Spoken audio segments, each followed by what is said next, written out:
அனைவருக்கும் வணக்கம். நான் தீபா சுகுணா, இயற்கை மற்றும் யோகா மருத்துவர். இன்றைக்கி நம்ம என்ன பார்க்க போகிறோம்னா, வெள்ளைப்படுதல். அதாவது வந்து லியூக்கரியான்னு சொல்லுவோம், ஒயிட்டிஸ் டிஸ்சார்ஜ்னு சொல்லுவோம். இந்த இப்போதைய காலகட்டத்தில் வந்து பெரும்பாலான பெண்களுக்கு வந்து வெள்ளைப்படுதல்ன்றது காமனாக தான் இருக்குது. எல்லாருக்குமே வெள்ளைப்படுதல் வந்து இருக்க தான் செய்யும். பட் வந்து சிலவங்களுக்கு வந்து வெள்ளைப்படுதல் வந்து அது வந்து இயற்கையாக தான் வருதா, இல்லை வந்து நம்மளோட அப்நார்மல் கண்டிஷனில் வருதான்னு கூட நிறைய பேர் வந்து தெரியாமல் இருப்பாங்க. ஒரு சிலர் என்ன நினச்சிப்பாங்கன்னா, வெள்ளைப்படுதல்ன்றது எப்போவுமே காமனாக தான் இருக்கும்னு நினச்சிப்பாங்க. அப்படி கிடையவே கிடையாது. ஃபஸ்ட்டு வந்து வெள்ளைப்படுதல் வந்து எப்போல்லாம் இருக்குன்றதை ஃபஸ்ட்டு நம்ம வந்து தெரிஞ்சுக்கணும்.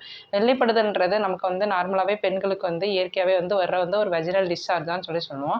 இது வந்து சம்டைம்ஸ் வந்து ரொம்ப அதிகமாகும் போது தான் நம்ம வந்து அப்நார்மல் கண்டிஷன் சொல்லுவோம். நார்மலாகவே வந்து பீரியட்ஸ் வர்றதுக்கு ஒரு 2-3 நாளைக்கு முன்னாடி, அதுக்கப்புறம் வந்து பீரியட்ஸ் வந்ததுக்கப்புறம் வந்து 2-3 நாள் கழிச்சு வந்து வெள்ளைப்படுதல்ன்றது காமனாக தான் இருக்கும். ஒரு சிலருக்கு வந்து இந்த மென்ஸ்ட்ரல் சைக்கிள்னு சொல்லுவாங்க.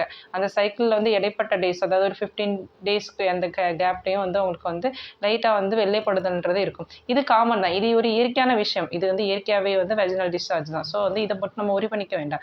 சரி, மேலும் சிலருக்கு வந்து எப்பவுமே வெள்ளைப்படுதல் இருந்துக்கிட்டே தான் இருக்கும். அது மட்டும் இல்லாமல் வந்து நம்ம அந்த வெள்ளைப்படுதல் அந்த டிஸ்சார்ஜோட தன்மையை வச்சு நம்ம வந்து இயற்கையாக தான் இருக்குதா, இது அப்நார்மல் கண்டிஷனாக இருக்குதான்றதை நம்ம தெரிஞ்சுக்கணும். நார்மலாகவே இயற்கையாக தான் வருதுன்னு சொல்லும்போது அது வந்து எப்படி இருக்குன்னா, பார்க்குறதுக்கு வந்து முட்டையோட வெள்ளைக்கரு மாதிரி இருக்கும். அப்படி இல்லைன்னா கத்தாழை ஜெல்லு, சில டைம் வந்து பெஃபிகால் மாதிரி கூட அந்த மாதிரி நேச்சரில் இருக்கும். பட் வந்து கொஞ்சமாக தான் இருக்கும். இது வந்து நார்மல் தான். மேலும் சிலருக்கு வந்து எப்படி இருக்கும்னா, லைட்டாக வந்து ஸ்மெல் வந்துக்கிட்டே இருக்கும். அட் த சேம் டைம் வந்து ப்ரௌன் கலரில், க்ரீன் கலரில், எல்லோயிஷ் கலரில் வந்து வந்த மாதிரி இருக்கும். இது வந்து அப்நார்மல் கண்டிஷன் சொல்லுவோம். வெள்ளைப்படுதலையும் அப்நார்மல் கண்டிஷன் சொல்லுவோம். அப்படி இருக்கும்போது வந்து நம்ம கண்டிப்பாக வந்து கவனத்தில் வச்சு நம்ம கண்டிப்பாக ட்ரீட்மெண்ட் வந்து பண்ண தான் செய்யணும். இது வந்து நம்ம நார்மல் தான் நினச்சிட்டு இதை வந்து நம்ம விட்டுறவே கூடாது. அது மட்டும் இல்லாமல் ஃபஸ்ட்டு வந்து நம்ம தெரிஞ்சுக்கிட்டோம் என்ன ரீசனால் வந்து வெள்ளைப்படுதல் வந்து வருதுன்னு சொன்னோம். இயற்கையாகவே வந்து நமக்கு வந்து வெள்ளைப்படுதல் இருக்கும். பட் வந்து அப்நார்மல் கண்டிஷன்ஸில் வந்து வெள்ளைப்படுதல் என்ன ரீசனால் வருதுன்னா, நம்ம வந்து ப்ராப்பராக வந்து அவங்கள வந்து என்ன பண்ணுவாங்கன்னா, ஒரு வெஜினல் ஹைஜீன் வந்து ஒழுங்காக வந்து ப்ராப்பராக வந்து மெயின்டைன் பண்ண மாட்டாங்க. அப்படி இருக்கும்போது வந்து அவங்களுக்கு வந்து வெள்ளைப்படுதல் வந்து வரதான் செய்யும். மேலும் சிலர் என்ன பண்ணுவாங்கன்னா, வெஜினல் ஹைஜீன் அதாவது நம்ம க்ளீன் பண்ணுறோன்ற பேரில் வந்து செயற்கையாக நம்ம வெளியே வாங்கி ஹைஜீன்ன்ற லைக் வந்து ஜெல் மாதிரியோ இல்லை லைக் வந்து வாஷ் மாதிரி வாங்கி யூஸ் பண்ண ஆரம்பிப்போம். அப்படி இருக்கும்போதும் அவங்களுக்கு வந்து வெள்ளைப்படுதல் வந்து வரதான் செய்யும். அது வந்து நம்ம வந்து வெள்ளைப்படுதலை வந்து இன்டியூஸ் பண்ணக்கூடிய ஒரு கெமிக்கல் ஃபேக்டர் மாதிரி ஆக்ட் ஆகும். ஸோ அப்போ அப்படி இருக்கும்போது அதை வந்து கண்டிப்பாக வந்து தவிர்த்து கொள்ள வேண்டும். மேலும் சிலருக்கு வந்து இன்ஃபெக்ஷன் ஆகும்போது வந்து வெள்ளைப்படுதல் வரும். இப்போ சிலவங்களுக்கு வந்து இச்சிங் வந்து இருந்துகிட்டே இருக்கும், ரொம்ப ஸ்மெல்லாம் வரும். அப்படி இருக்கும்போது வந்து அதை நம்ம ரொம்ப கண்டிப்பாக வந்து அதை வந்து கருத்தில் கொண்டு பார்க்கணும். என்ன ரீசன்னா, அது வந்து எதிர் வந்து பாக்டீரியல்னா ஈஸ்ட் இன்ஃபெக்ஷன்ஸாக இருக்கும். அப்படி இருக்கும்போது வந்து கண்டிப்பாக வந்து அதை நம்ம வந்து ட்ரீட்மெண்ட் வந்து கொடுக்க தான் செய்யணும். அப்படி இல்லைன்னா நமக்கு வந்து ஃபர்தராக வந்து நிறைய காம்ப்ளிகேஷன்ஸ் வர்றதுக்கு சான்சஸ் இருக்குது. ஈவன் வந்து கேன்சர் வரைக்குமே வர்றதுக்கு வந்து நமக்கு சான்சஸ் இருக்குது அப்நார்மல் கண்டிஷன்ஸில். ஸோ அப்படி இருக்கும்போது அதை நம்ம கண்டிப்பாக வந்து அதை வந்து கவனத்தில் கொண்டு கண்டிப்பாக வந்து அதற்கு வந்து ட்ரீட்மெண்ட் வந்து பண்ண தான் செய்யணும். ஓகேங்களா? இப்போ வெள்ளைப்படுதல் வந்து பட்டுட்டே இருக்குன்னு சொல்கிறவங்களுக்கு வந்து நமக்கு வந்து இயற்கையான வழிமுறைகள்லேயே நம்ம வந்து வீட்லேயுமே தீர்வு காணலாம். ஏன்னா வந்து எல்லாருமே வந்து வெள்ளைப்படுதல்ன்றத வந்து வெளியே வந்து மருத்துவமனையில் போய் வந்து சொல்ல மாட்டாங்க. சிலவங்களும் ரொம்ப தயக்கமாக இருக்குது, இதெல்லாம் நம்ம எப்படி போய் சொல்கிறது, நம்ம எப்படி வெள்ளைப்படுதுன்றதை எப்படி சொல்கிறதுன்றது தயக்கப்படுவாங்க. ஏன்னா வந்து சிலவங்க வந்து சொல்லுவாங்க, சிலவங்க வந்து சொல்ல மாட்டாங்க. இப்போ வெள்ளைப்படுதல் வந்து அதிகமாக பட்டுக்கிட்டே இருக்குன்ற பட்சத்தில் வந்து அவங்களுக்கு வந்து ரொம்ப வீக்னஸ் இருக்கும். அட் த சேம் டைம் வந்து அவங்க வந்து சிலவங்களுக்கு வந்து ரொம்ப பேக் பெயின் இருக்கும், சிலவங்களுக்கு அந்த இடத்துல வந்து இச்சிங் எல்லாம் இருக்கிறதான் செய்யும், சிலவங்களுக்கு வந்து ரொம்ப வந்து லைக் வந்து கான்ஸ்டிபேஷன்ஸ் கம்ப்ளைண்ட் இந்த மாதிரி வரும். ஸோ அப்படி இருக்கும்போது அந்த மாதிரி பட்சத்தில் அவங்களால தாங்கிக்க முடியல, லைக் இந்த மாதிரி ரொம்ப சிவியராக இருக்குன்ற பட்சத்தில் மட்டும் தான் அவங்க வந்து வெளியே போய் சொல்லுவாங்க. மற்றவங்களுக்கு வந்து இந்த மாதிரி சிம்டம்ஸ் வந்து கொஞ்சம் கம்மியாக தான் இருக்கும், அவங்களே மேனேஜ் பண்ணிப்பாங்க. அப்படி இருக்கும்போது வெளியே வந்து அவங்க சொல்லவே மாட்டாங்க.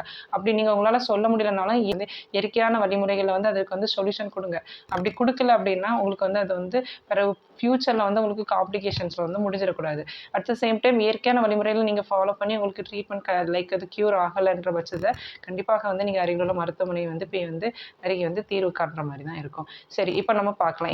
இப்போ இன்கேஸ் வந்து நமக்கு வந்து இந்த மாதிரி வெள்ளைப்படுது, அதாவது இயற்கையாக இல்லாமல் இந்த மாதிரி நமக்கு எப்போவுமே வெள்ளைப்பட்டுட்டே இருக்குது அப்படின்னா, நம்மளோட வந்து இயற்கை வழிமுறைகளில் வந்து ஒரு சில மெத்தட்ஸ் வந்து நம்ம கண்டிப்பாக வந்து ஃபாலோ பண்ணலாம். ஃபர்ஸ்ட் வந்து நம்ம என்ன சொன்னோம்னா, அவங்களுக்கு வந்து கண்டிப்பாக நம்ம வந்து டயட் போலவே கொஞ்சம் சரி பண்ணிடலாம். ஃபர்ஸ்ட் வந்து கொஞ்சம் நம்ம என்ன பண்ணோம்னா, தனியான்னு சொன்னோம், அதாவது கொத்தமல்லி விதைகள்னு சொல்லுவோம். அதை வந்து எப்படின்னா, நைட்டு வந்து கொஞ்சம் ஒரு கைக்குத்தளவு எடுத்து தண்ணியில் போட்டு ஊற வச்சிடணும். ஊற வச்சு அந்த தண்ணி வந்து காலையில் வந்து ஃபில்ட்ரு பண்ணி குடிங்க. இது வந்து கொஞ்சம் வெள்ளைப்படுதல் வந்து நமக்கு வந்து வர்றதை வந்து தவிர்க்கிறதுக்கு வந்து ஹெல்ப் பண்ணுற மாதிரி இருக்கும். இரண்டாவது என்ன பண்ணால், தயிர் எடுத்துக்கணும். இந்த சிலவங்களுக்கு நம்ம சொன்னோம் ஈஸ்ட் இன்ஃபெக்ஷன் மாதிரி இருக்கும், அதாவது வந்து ரொம்ப வந்து கட்டியாக அந்த மாதிரி இருக்கும். அட் த சேம் டைம் ரொம்ப ஸ்மெல்லாம் வரும். இதெல்லாம் வந்து ஈஸ்ட் இன்ஃபெக்ஷன் வந்து இருக்கிறவங்களுக்கு இருந்துச்சுன்னா அவங்களுக்கு வந்து அந்த மாதிரி வெள்ளைப்படுதல் வந்து இருக்கும். ஸோ அப்படி இருக்கும்போது நம்ம என்ன பண்ணோம்னா தயிர் வந்து அதிகமாக எடுத்துக்கணும். ஏன்னா தயிரில் வந்து லாக்டோபாசிலஸ் வந்து நமக்கு வந்து குட் பாக்டீரியா வந்து ப்ரெசென்ட் ஆயிருக்கும். இது வந்து அந்த ஈஸ்ட் இன்ஃபெக்ஷன் வந்து நமக்கு சீக்கிரம் வந்து போகிறதுக்கு வந்து ஹெல்ப் பண்ணும். ஸோ அப்படி இருக்க பட்சத்தில் வந்து அவங்க வந்து டெய்லி வந்து தயிர் அது வந்து அதிகமாக எடுத்துக்கொள்ள வேண்டும். 3வது நம்ம என்ன சொல்லலாம்னா, நம்ம வந்து வெண்டைக்காய் சொல்லுவோம். இந்த வெண்டைக்காய் வந்து என்ன பண்ணணும்னா கட் பண்ணி போட்டு தண்ணியில் போட்டு கொதிக்க வச்சு அந்த தண்ணியை ஃபில்டர் பண்ணி குடிச்சாலும் சரிதான். பட் இந்த வெண்டைக்காய் வந்து அதிகமாக வந்து நம்ம வந்து உணவில் வந்து அதிகமாக எடுத்துக்கோங்க. இந்த மாதிரி குடிக்கிறனாலே நமக்கு வந்து வெள்ளைப்படுதல் வந்து மிக விரைவில் வந்து ஸ்டாப் ஆகிறதுக்கு வந்து நல்லா ஹெல்ப் பண்ணுற மாதிரி இருக்கும். இது போக வந்து கத்தாழை ஜூஸஸ் வந்து எடுத்துக்கலாம். இல்லை இன்டேக் லைக் வந்து ஜூஸஸ் மாதிரி பண்ணி குடிக்கிறது. அப்புறம் வந்து நெல்லிக்காய் சாறு வந்து அதிகமாக எடுத்துக்கோங்க. இதுவும் நமக்கு வந்து வெள்ளைப்படுதலை வந்து வராமல் தடுப்பதற்கு வந்து நமக்கு வந்து ஹெல்ப் பண்ணுற மாதிரி இருக்கும். வெண்பூசணி, அதுக்கப்புறம் வந்து வெந்தயச்சாறு வந்து அதிகமாக எடுத்துக்கோங்க. இதெல்லாம் வந்து நமக்கு வந்து வெள்ளைப்படுதல் வந்து வராமல் தடுப்பதற்கும் ஹெல்ப் பண்ணும். இது மட்டும் இல்லாமல் வந்து வெள்ளைப்படுதல் இருக்கவங்களுக்கு கண்டிப்பாக வந்து உடம்புல உள்ள சூடு வந்து அதிகமாகத்தான் இருக்கும். அப்படி இருக்க பட்சத்தில் வந்து நம்ம என்ன பண்ணோம்னா 2 டைம் வந்து குளிக்கிற மாதிரி பார்த்துக்கோங்க. காலைல ஒரு டைம், நைட் ஒரு டைம் வந்து குளிக்கிற மாதிரி பார்த்துக்கோங்க. உணவில் வந்து வாழைத்தண்டு, வாழைப்பூலாம் கொஞ்சம் அதிகமாக எடுத்துக்கோங்க. இது கொஞ்சம் ஹார்மோன்ஸ் வந்து நல்லா பேலன்ஸ் பண்ணி விட்றதுக்கும் நல்லா ஹெல்ப் பண்ணுற மாதிரி இருக்கும். ஸோ வாழைத்தண்டு, வாழைப்பூ கொஞ்சம் அதிகமாக எடுத்துக்கோங்க. 2 முறை குடிங்க. நிறைய தண்ணீர் குடிங்க. அதுக்கப்புறம் இளநீ, மோர் இந்த மாதிரி அதிகமாக எடுத்துக்கொள்ளுங்கள். அது வந்து உங்களோட வந்து வெள்ளைப்படுதல் வந்து வரதை வந்து தவிர்ப்பதற்கும் அட் த சேம் டைம் உங்களோட உடம்பில் உள்ள சூட்டை வந்து மெயின்டைன் பண்ணுறதுக்கும் ஹெல்ப் பண்ணுற மாதிரி இருக்கும்.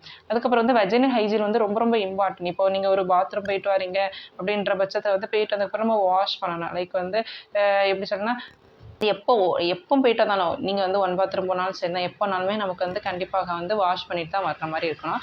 அப்புறம் வந்து பேண்டிஸ் வந்து கரெக்டாக மாற்றிடணும். இப்போ ஒரு நாளைக்கு வந்து 2 டைம்ஸ் வந்து கண்டிப்பாக குடிக்கும்போது காலைல குடிக்கிறீங்க, நைட்டு குடிக்கிறீங்கன்னா 2 டைமும் கண்டிப்பாக வந்து பேண்டிஸ் வந்து மாற்றிடணும். பேண்டிஸ் வந்து போட்டுக்கக்கூடாது. இதெல்லாம் வந்து இன்ஃபெக்ஷன் வந்து வர்றதுக்கு வந்து ரொம்ப பாசிபிள். அதுக்கு வந்து நம்மளே வந்து கை கொடுத்து ஹெல்ப் பண்ணுற மாதிரி. ஸோ அப்படி இருக்கும்போது அதை கண்டிப்பாக வந்து நம்ம வந்து என்ன பண்ணிடணும்னா கண்டிப்பாக வந்து பேண்டிஸ் எல்லாம் மாற்றிடணும்.